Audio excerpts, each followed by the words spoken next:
Right, so hello and welcome back to Books and Things, and welcome to another video. And today I'm going to be talking about the Walter Scott Prize for Historical Fiction.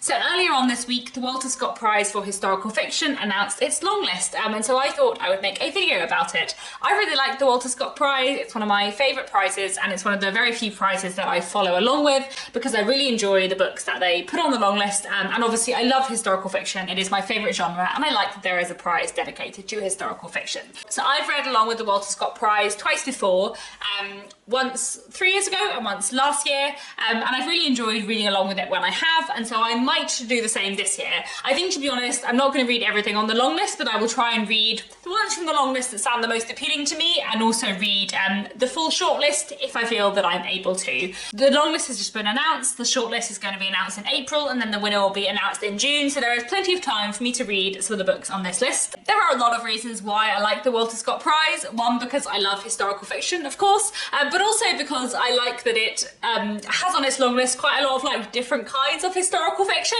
both in terms of when the books are set, but also in terms of style, how literary or not literary they are, and also they often have some stuff from very big publishers and some stuff from very little publishers. Previously, from the Walter Scott Prize, I found out about a lot of books that I hadn't heard of before, and two of my favourite books of 2021 were books that I had read because they were on the long list for the Walter Scott Prize for Historical Fiction: The Dictionary of Lost Words by Pip Williams and The Tolstoy Estate by Stephen Conte. Both of those books I really enjoyed, and I wouldn't have heard about them if it wasn't for the Walter Scott Prize for Historical Fiction. I do feel like it is a prize that stretches my horizons because I really love historical fiction, but I do also have a very particular kind of historical fiction which I often read, and so it's nice to be encouraged to read different kinds of historical fiction. Sometimes I do find that a few of the books are a little bit more literary than is my usual taste, but even then I've sometimes found books that I would not have reached for on my own but actually really enjoyed. So for example, last year one of the books I read was Mr. Beethoven by Paul Griffiths, which is quite strange and quite experimental literary and not my usual cup of tea, but I actually really enjoyed it. So, sometimes it's nice to be a little bit outside your comfort zone as well. So let me tell you about the 12 books that are on the long list for this year's Walter Scott Prize. So first we have Blue Postcards by Douglas Bretton, and this one was published by Fairlight Books. So this sounds like a bit more of an experimental and literary one, and this is apparently a novella told in the form of 500 postcard-sized paragraphs. It's set mostly in post-World War II Paris, but apparently it interweaves 3 narratives and timelines that I think is about people after the war, kind of looking back on what happened during the war. And one of the characters is based on an artist who is a real-life figure. I think this sounds really interesting. I possibly may find it a little bit more experimental and literary than is my usual taste, but I find the history of the Second World War really interesting, and I quite like the idea of a novella told in postcards. It sounds like the kind of book which, even if it is slightly further from my usual taste, might be really interesting, and also isn't going to be too long a read either. So I feel like this is one that I will probably end up reading, but we shall see what else is on the list. Next is Snow Country by Sebastian Faulks, and this is published by Hutchinson Heinemann. And this book follows a few different individuals during the First World War in Vienna, and then sort of after the First World War and in the lead up to World War II as well.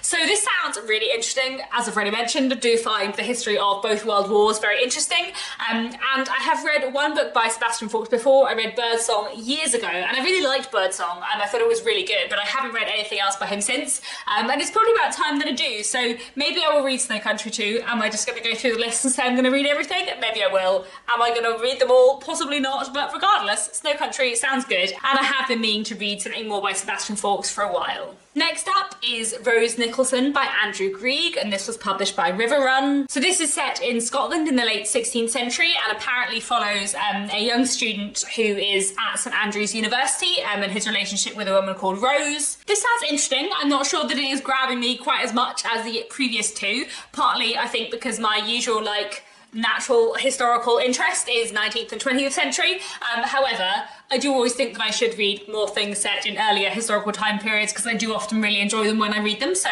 maybe I will read Rose Nicholson, we will see. I have also been to St Andrews, so it might be nice to read something set in St Andrews as well. Next on the list is Mrs England by Stacey Halls, which is published by Manila Press. Now, before I say anything else, and before I get to reading lots of the books on the Walter Scott Prize long list, I should say that I want Mrs England to win, and that I know that I'm biased, but also I still want it to win. Manila Press is an imprint of Bonnier Books UK where I used to work. I used to work on Manila Press, and I worked on Mrs England as an assistant editor. I love Stacey Halls' books a lot. I think she is a fantastic writer, and you know, I've also had the pleasure of working with her, and she's a great writer to work with.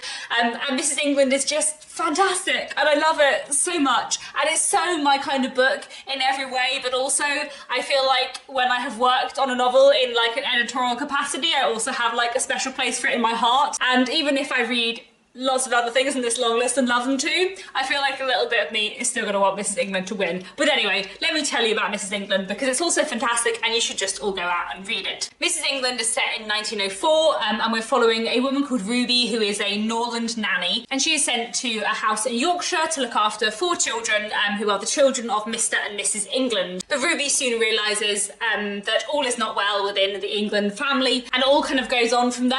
But Ruby may have some family complications of her own that she is kind of keeping back as well. Stacey Halls writes so well, and she has kind of very, very good, strong plot structures where I feel like the tension like ramps up slowly and then like goes right up at the end in a way that I really like, if that makes sense. So Mrs England is wonderful, historically fascinating, beautifully written, fantastic characters. I love it very much. Obviously I've already read it, so I don't need to reread it, but I highly recommend it, and I would be very happy if it won the Walter Scott Prize. But anyway, let's move on. There are many more books on this list. Next, I want to mention The Ballad of Lord Edward and Citizen Small by Neil Jordan, and this was published by Lilliput Press. So this novel is set in Ireland in the 1780s, and it follows a man called Tony Small who has come over from America. He used to be a slave, but he is now free, and the book looks at his relationship with a man called Lord Edward Fitzgerald, and it's about their relationship and Tony Small's life in Ireland. This one sounds really interesting. I feel like the time period that it's set in is going to be really fascinating,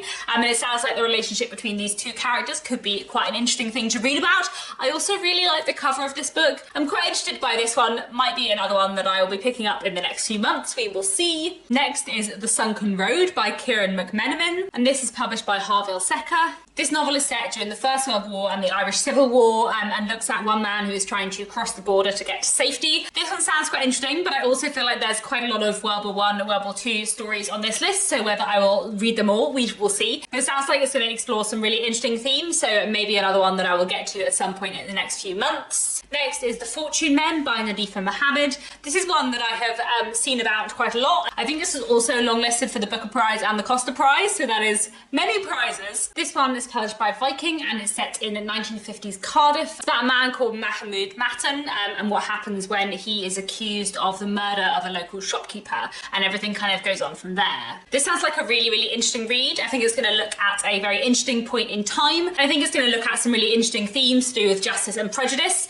I would also say that, like, in general, I really trust Viking's publishing. I think they're a really strong imprint and they publish a lot of fantastic stuff, so if Viking have published it, that already like means I feel like I'm slightly more confident to like it. So this is definitely one that is quite high up my list to get to, and I'm very much looking forward to it. Next up is News of the Dead by James Robertson, and this is published by Hamish Hamilton. And this one is set in a fictional town in Scotland over 3 different eras, which already sounds really interesting to me. So I think it's about like various different stories happening in like different centuries, but all linked by like the same place and an ancient manuscript. So that sounds really cool. That's actually also really appealing to me. Basically, most of these books sound really good and I am going to end up reading quite a lot of them. This one does sound really intriguing and a little bit different though. Next is China Room by Sanjeev Sahota, and this was published by Harville Secker. So this novel looks at 2 different storylines happening in 2 different times. One of them is set in 1920s rural Punjab, and it's looking at a young bride trying to discover her husband's true identity. And the second plot line is following a young man like around the turn of the millennium who is sent from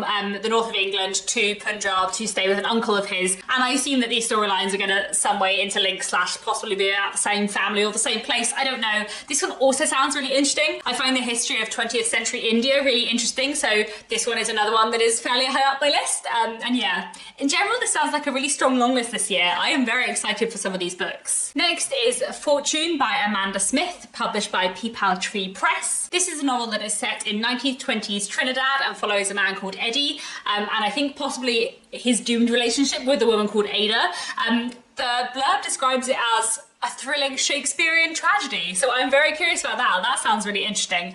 So this one definitely sounds really interesting. Again, a fairly interesting historical setting, and sounds like it might be a little bit darker, but possibly a really interesting read as well. Next is Learwife by J.R. Thorpe, which is published by Canongate. So this sounds like an interesting read. This is a sort of retelling of Shakespeare's King Lear, but it's all about King Lear's wife, who is dead by the time that King Lear takes place. So that in itself sounds pretty interesting. I am intrigued. I don't know, I haven't read very many Shakespeare retellings. I really like Shakespeare plays a lot, but I also I don't know, I don't feel as drawn to a Shakespeare retelling as I do to, for example, a Jane Austen retelling. Partly, I think, because when you put on a Shakespeare play, every time you put it on, it's different. So in a way, every Shakespeare play put on is kind of a retelling of Shakespeare. I don't know. Anyway, this sounds like a really interesting read. I like King Lear a lot, so sounds like an interesting read. I don't know too much about the author, but, we might put it on the list, we will see. Next is The Magician by Colm Tóibín, which is also published by Viking.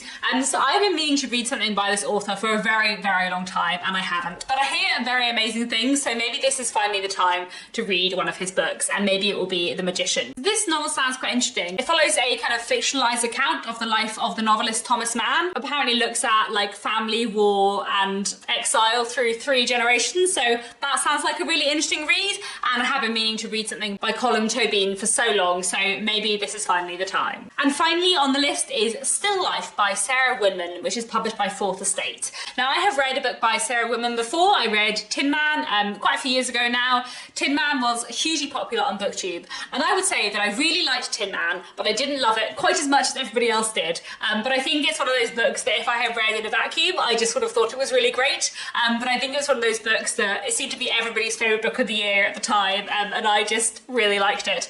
So I felt like I wasn't quite getting the same thing as everyone else. However, I would quite like to read some more by her because I did really enjoy Tin Man and I thought it was really well written. So maybe it is time for me to read some more by her, and maybe that will be Still Life. So Still Life begins in Tuscany in 1944 and apparently follows the life of an art dealer. So that sounds quite interesting. I will say that I'm not hugely into art, so whether this is going to be a book that completely speaks to me in every way, I don't know. It's set both in England and Italy, which I think will be quite interesting, and should be hopefully quite an interesting read. So there we have it. That is the Walter Scott Prize long list. It does seem to be fairly heavy on the 20th century this year, but I am very interested in 20th century history, so hopefully that is good for me. I don't think from the list I have just read that there is anything set in the 19th century, which does make me a bit sad because the 19th century is my favourite thing to read about. However, it does sound like a really interesting long list, and there are lots of books on this list that I want to read, so I will get cracking and read some of them, see how many I can get access to, and hopefully read some of them soon. I always really do enjoy reading along with the Walter Scott Prize. I think in previous years there have been a few books that are parts of series, which is why I haven't read them, but I think all of these books are standalone, so I will pick out a few that I might want to read between now and when the shortlist is announced, and then I will focus on the books on the shortlist and read them too, hopefully before June. And yeah, sounds like a really interesting list. I'm looking forward to reading some of these in the next few months, and that's about it for today. Please do let me know down in the comments if you've read any of these, what you thought of them, if there's any that you'd especially like to recommend to me, or if there are any that you hadn't heard of before that you're now looking forward to reading. And that's all for now. Thank you very much for watching, and I'll be back very soon with another bookish video.